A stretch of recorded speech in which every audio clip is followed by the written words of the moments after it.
Hi everyone, আসসালামু আলাইকুম। সবাই কেমন আছেন? আশা করি সবাই ভালো আছেন। অনেক দিন পর একটি রেসিপি নিয়ে হাজির হলাম। তা হচ্ছে গরুর মাংসের কালা বোনা। প্যাকেটের মশলা আমি রান্না করে দেখাবো।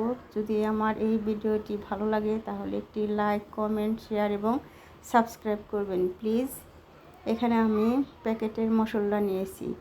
এটা এখন আমি কেটে এক সাইডে রেখে দিয়ে মাংসর ভিতরে দিয়ে দিচ্ছি পেঁয়াজ কুচি, দিয়ে দিচ্ছি 2 টেবিল চামচ আদা রসুন পেস্ট, সাথে দিয়ে দিচ্ছি সয়া সস 1 টেবিল চামচ, টমেটো সস 1 টেবিল চামচ। আমি আরও দিয়ে দিচ্ছি 1 টেবিল চামচ হলুদের গুঁড়ো, মরিচের গুঁড়ো, ধনিয়া গুঁড়ো এবং জিরার গুঁড়ো। আমি আরও দিয়ে দিচ্ছি পরিমাণ মতন লবণ, পেঁয়াজ বেরেস্তা এবং সাথে দিয়ে দিচ্ছি সরিষার তেল। আমার সব উপকরণ দেওয়া শেষ। এখন আমি যে প্যাকেটে মশলাটা রেখেছি সেটা এখন দিয়ে দেব। এখানে আমি মাংস নিয়েছি হাফ কেজির একটু বেশি, সেজন্য আমি পুরো প্যাকেটটা দেব না, অর্ধেকটা এখানে আমি মশলা দিয়ে দেব। এখন মশলাটা দিয়ে আমি এখন ভালো করে চেপে চেপে মাখিয়ে নেব। মাংসটা যতক্ষণ হাত দিয়ে চেপে চেপে মাখাবেন মাংসের টেস্ট কিন্তু ততই ভালো আসবে। একটু সময় নিয়ে মাখাতে হবে, কারণ মাংস মাখানোর উপরেই কিন্তু নির্ভর করবে যে মাংসটা কতটুকু টেস্ট হবে। সেজন্য মাংসটা চেপে চেপে ভালো করে মাখিয়ে নেবেন। এটা মাখিয়ে আমি 1 ঘন্টার মতন রেস্টে রেখে দেব। ফিরে আসছি 1 ঘন্টা পর। আমি একটা প্যান বসিয়ে দিয়েছি। এখন এই প্যানের ভিতরে আমি সেই ম্যারিনেট করা মাংসগুলো দিয়ে দেব। মাংসগুলো দিয়ে আমি এখানে জাল কিন্তু মিডিয়াম টু লো হাই হিটে রেখে রান্না করব।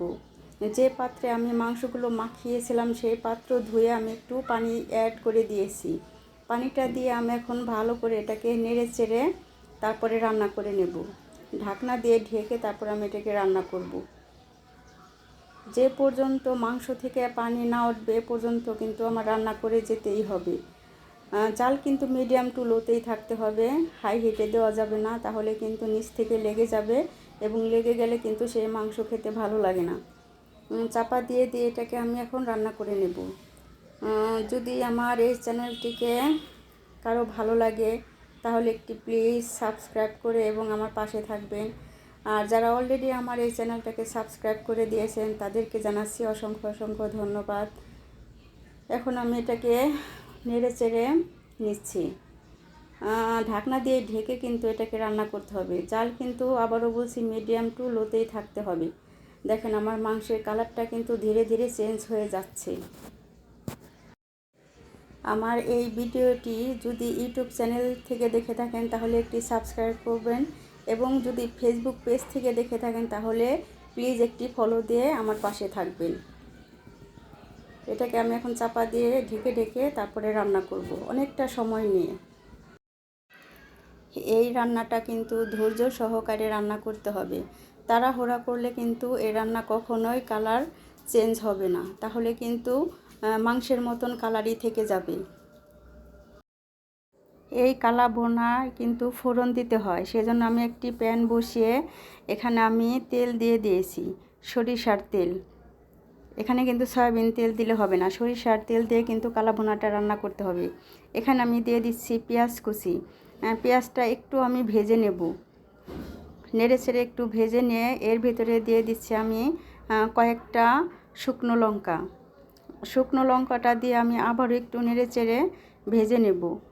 ভেজে নিয়ে তারপর এখন আমি এখানে অ্যাড করব হচ্ছে আদা কুচি এবং রসুন কুচি।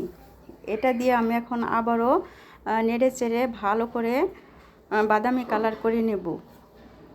যে পর্যন্ত বাদামি কালার না হবে সে পর্যন্ত কিন্তু নেড়েচেড়ে এটাকে ভেজে নিতে হবে, একটু সময় নিয়ে ভাজতে হবে। আর জাল কিন্তু মিডিয়াম থাকতে হবে, কারণ হাই হিটে দিলে কিন্তু তাড়াতাড়ি সেটা পুড়ে যাবে, পুড়ে গেলে কিন্তু ফোড়ন ভালো আসবে না। এখন এটা আমি ফোড়নটা সেই কালা ভুনার ভিতরে ঢেলে দেব। এটা দিয়ে আমি এখন নেড়ে চেড়ে আবারও খানিকটা সময় রান্না করব। যে পর্যন্ত কালো না হবে এ পর্যন্ত আমি রান্না করতেই থাকব।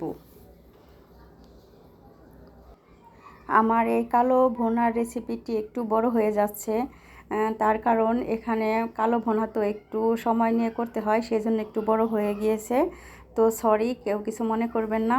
এই তো হয়ে গেল আমার সুস্বাদু মজাদার কালো ভুনা রেসিপি। সবাই ভালো থাকবেন, দেখা হবে অন্য কোনো ভিডিওতে। আসসালামু আলাইকুম।